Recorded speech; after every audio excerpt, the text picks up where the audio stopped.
छिपा साहब, ये बताइए कि आप जो फिल्म्स डायरेक्ट करते हैं या बनवाते हैं, जो भी इनको बनाता है, इनकी स्टोरीज कौन लिखता है? कि लड़की के पीछे लड़के लगे होंगे, वो बाश किस्म के, आप जाएंगे उसको बचाएंगे, उसकी मदद करेंगे, और बाश लड़कों को एक लेक्चर देंगे।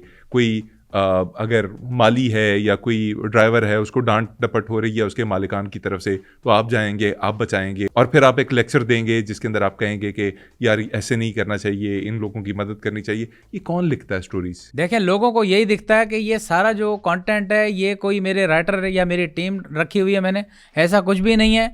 मैं खुद ही ये मेरे आइडिया जो है बनाता हूँ, खुद ही मैं ये लिखता हूँ और इनको रिकॉर्ड करता हूँ। ठीक है। और ये पहली आपकी काविश क्या थी? देखिए, मेरी पहली काविश थी, वो बहुत अच्छी थी। वो हॉलीवुड के जो आपने नाम सुना होगा, टाइटैनिक मूवी एक आई थी, बहुत देखी थी, 2002 में आई थी मेरे ख्याल से। टाइटैनिक मूवी आपने लिखी थी? मैंने लिखी नहीं थी, लेकिन उसमें मेरा एक किरदार था, वो हिस्सा था मेरा, क्योंकि उसकी थोड़ी बहुत स्टोरी मैंने भी बना के रखी थी। लेकिन जेम्स कैमरॉन चूंकि जेलस हो रहा था, उसने मेरा काम वहां से काट दिया। क्या आपका क्या पार्ट था उसके अंदर? क्या लिखा उसके था अंदर आपको याद होगा, केट विंसलेट जब अपनी पिक्चर बनवा रही थी और जो जैक पिक्चर बना रहा था, तो मैं वहां खड़ा होकर ये सारा मामला देख रहा था। मैंने सिर्फ ये कहना था कि ओए क्या कर रहा है, ये मैंने किया है। और ये बोला, जेम्स कैमरॉन ने बोला, भाई यहाँ शूट हो रहा है, क्यों डिस्टर्ब कर रहे हो, आप चले जाओ जहाज से, वरना वो सीन उसके अंदर होता। मेरा ये डायलॉग ही इतना मशहूर होता, आप यकीन करें। आप सिर्फ खान साहब तसव्वुर करें कि उस सोफे पे रोज की जगह पे आप यूं बैठे हुए और आपकी तस्वीर कोई बना रहा और मैं ऊपर से आ जाऊं, मैं ये देख के बोलूं ओए क्या हो रहा है ये, वो क्या एक अजीब मंजर होगा, वो हिट आइटम होगा, वो बहुत दुनिया देखेगी, उस पर ऑस्कर बनता था। लेकिन जेम्स कैमरॉन, क्योंकि यही दुनिया है, देखें दुनिया बहुत गलत है, इसमें कोई भी नहीं चाहता कोई आपसे आगे बढ़े। लेकिन मैं सारी मुश्किलें मुसीबतें झेल रहा हूँ, मैं कॉमेडी भी कर रहा हूँ, मैं मैसेज वाले पैगाम भी बना रहा हूँ, पैगाम वाले मैसेज भी बना रहा हूँ, पॉजिटिव भी बना रहा हूँ और पॉजिटिव चल रहा हूँ। अभी उस दिन क्या हुआ, देखें नेकी मैं करता हूँ ना, लोग मेरे से प्यार करते हैं, मेरे से मानूस हैं। मैं उस दिन जा रहा था तो एक पीछे से आवाज़ आई, किसी बंदे ने आवाज़ दी, बोला छ। मैंने पीछे मुड़ के देखा, मैंने कहा यार तुमको तमीज़ नहीं है, किस तरह बुला रहे हो आप। तो मैं पास गया तो वो कहता है नहीं छिपा साहब, हम आपसे बड़ी मोहब्बत करते हैं। 150 रुपये उसने मुझे दिया, 150 रुपये उसने दिया। लेकिन उसकी हालत देखी, मैंने कहा यार ये खुद गरीब है, 150 मुझे दे रहा है। मैंने कहा भाई ये 150 मुझे आप क्यों दे रहे हो, आप खुद रखो। बोल रहा नहीं छिपा साहब, ये 150 रुपये के गुब्बारे ले आए। छिपा साहब, आप कोई बच्चे तो नहीं है कि आपको गुब्बारों के लिए कोई 150 रुपया दे? नहीं भाई, एक उसने अजीब सा कोई जुमला बोला था, मेरे सर के तो ऊपर से गुजर गया। वो क्या बोला उस शख्स ने? पता नहीं, बोल रहा था छिपा साहब माशरे की तमाम मसाइल का हल गुब्बारों में मौजूद है, ऐसे कुछ कर रहा था। कोई बिजनेस करना चाह रहा होगा शायद, एंटरप्रेन्योरशिप जो इसको बोलते हैं। ओह, छिपा साहब इस बात को यहीं खत्म करते हैं, इसके ऊपर मजीद बात करने की जरूरत नहीं है मेरे ख्याल। समझ गया ना मेरी बात? मैं तो समझ गया, आपको समझ आ गई कि वो क्या कह रहा हाँ, है? मैं समझ गया। अगर उसने अपने बिजनेस के लिए मेरे से अपने गुब्बारों का माल मंगवाया तो छिपा साहब उसकी हेल्प क्यों नहीं करेंगे? छिपा साहब हैं ही हेल्प करने के लिए। लेकिन मुझे एक चीज तंग कर रही थी, समझ नहीं आई मुझे उस बात की। किस चीज की सर? वो अपने दरवाजे के पास ही खड़ा हुआ था, बाहर नहीं आया, मजीद आगे नहीं आया। सर अल्लाह का वास्ता है, ये वाकया यहीं ख़त्म कर दें, इसकी डिटेल्स कोई ज़्यादा अच्छी नहीं है मेरे ख्याल में, आप छोड़ दें इस वाकये को बस। छिपा साहब ये बताइए कि ये कराची के अंदर जहाँ भी कोई जुल्म होता है, कोई प्रॉब्लम में होता है, किसी भी किस्म की रफाई काम की किसी घर में ज़रूरत होती है, ये आपकी वीडियोज़ के अंदर आप वहाँ पहुँचते दिखाई देते हैं। ये आपको पता कैसे चल जाता है कि फ़लाँ शख्स को इस वक्त मदद की ज़रूरत है, फ़लाँ लड़की जो है परेशान है, घर से भाग रही है, फलां बच्चा जो है उसका स्कूल का बैग फटा हुआ है? ये आपको पता कैसे चलता है? देखें, आपको पता होगा कि पूरे कराची के अंदर एक सीसीटीवी का जाल इन्होंने बिछाया हुआ है।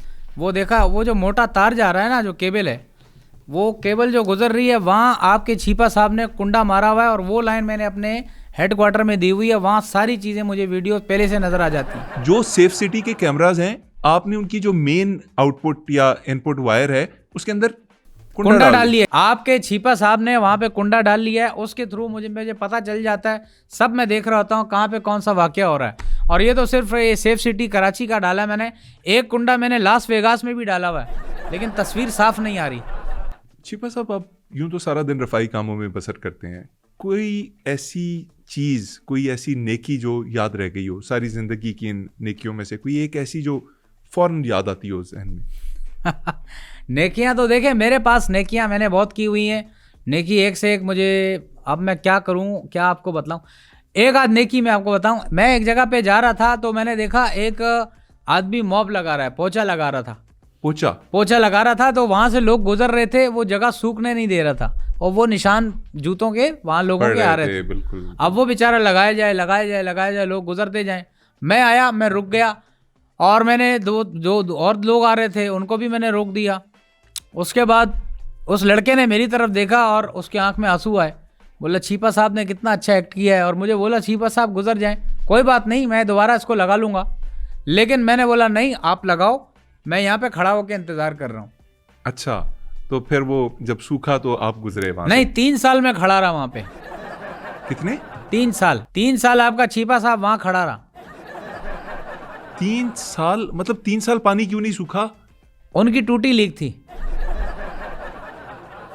छिपा साहब, ये किस किस्म की नेकी है? ये तो बेवकूफ़ी का वाकया लग रहा है। ये तो कोई नेकी नहीं है। एक और नेकी आपको बताऊं, मैं अब चूंकि लोग मुझसे प्यार करते हैं, मेरे से हेल्प की जो है वो एक्सपेक्ट करते हैं कि मैं हेल्प कर दूंगा, क्योंकि एक माशाल्लाह बहुत बड़ा इदारा है और सब जानते हैं उस इदारे के बारे में, और अल्लाह पाक इस इदारे को देखना मज़ीद तरक्की देगा इंशाल्लाह।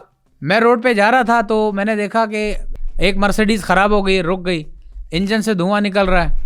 मर्सिडीज के इंजन से धुआं निकल रहा है? मर्सिडीज़ के इंजन से धुआं निकल रहा है। अब मेरा काम है, लोग मुझे जानते हैं, हर किसी की हेल्प करता हूँ, ठीक है। मैं बचते बचाते फिर भी मैं कनखियों से देख रहा था, आसपास ही घूम रहा था, लेकिन बीच में से बच्चा निकला है और मैंने उससे उसकी बात की, जो बात हो रही थी वो सुन ली। वो निकला है, बोला बाबा। 3-4 साल का बच्चा? नहीं, इतना बच्चा नहीं, 20-25 साल का जवान लड़का था। अच्छा, आप मतलब अपने बुजुर्ग होने के नाते उसे बच्चा कह रहे हैं? हाँ, मैं चूंकि बुजुर्ग होते हैं के नाते मैंने उसके पास गया, मैं यूं कान लगा के सुन रहा था, देखता हूँ ये क्या बात करते हैं। वो अपने बाप से फरमाइश कर रहा था, बाबा गाड़ी ख़राब हो गई है, अब नई मर्सिडीज़ ले दें। उसने कहा बेटा खर्चे नहीं पूरे हो रहे, महंगाई इतनी है, आप देखो आपको दूसरी गाड़ी में कैसे दिलाऊं, तो दूसरी गाड़ी तो नहीं दिला सकते। तो मैं ये सुन रहा था, मैं पास गया, मैंने कहा बेटा आप बेफिक्र रहो। अब चूँकि मजबूरी थी, वीडियो भी बन रही थी, तो मुझे ये कहना पड़ा। मैंने कहा बेटा आप घबराओ नहीं, परेशान नहीं हो, आपकी नई मर्सिडीज़ छीपा साहब आपको लेके देंगे। छिपा साहब, ये किस किस्म की नेकी है? मतलब वो किस तरह से डिजर्विंग हो गया? मतलब एक अमीर आदमी का बच्चा, अगर उसकी गाड़ी खराब हो गई तो आपने उसे नई मर्सिडीज ही ले दी। देखें, बच्चा बच्चा होता है, चाहे अमीर का हो या चाहे किसी गरीब का हो। यही आपकी छोटी सोच, पैर में मोच हमारे मुल्क को आगे बढ़ने नहीं देती है। अच्छा, आपको पता है नेकी का जो मैंने एक हेल्प करने का एक मैंने वो आइडियोलॉजी निकाली है। सलमान खान भी आपके छीपा साहब की जो आइडियोलॉजी है हेल्प करने की, उसको फॉलो करता है। सलमान खान इंडिया वाले सलमान खान जो है, एक्टर जो है, बीइंग ह्यूमन वाले क्या आइडियोलॉजी है सर? उनकी आइडियोलॉजी वो जो मैंने उनको बताई हुई है वो वही फॉलो करते हैं कि आपने 3 लोगों की मदद करनी है, फिर वो 3 लोग आगे 3 लोगों की मदद करेंगे, फिर वो 3 लोग 3 लोगों की मदद करेंगे। जबरदस्त। इस तरह आप मदद करते रहेंगे तो मदद फैलती जाएगी। जबरदस्त। अब आप मुझे खुद बताएं कि इस तरह 3-3 करके कितने लोगों की मदद हो गई? सर इस तरह तो पूरे मुआशरे की मदद हो गई। नहीं, मुआशरे की नहीं हुई, ये तो टोटल 9 लोग हैं। 3 ने इधर की, फिर 3 ने उधर की, फिर 3 ने उनको वापस वहां कर दी मदद। ऐसे ये मदद है।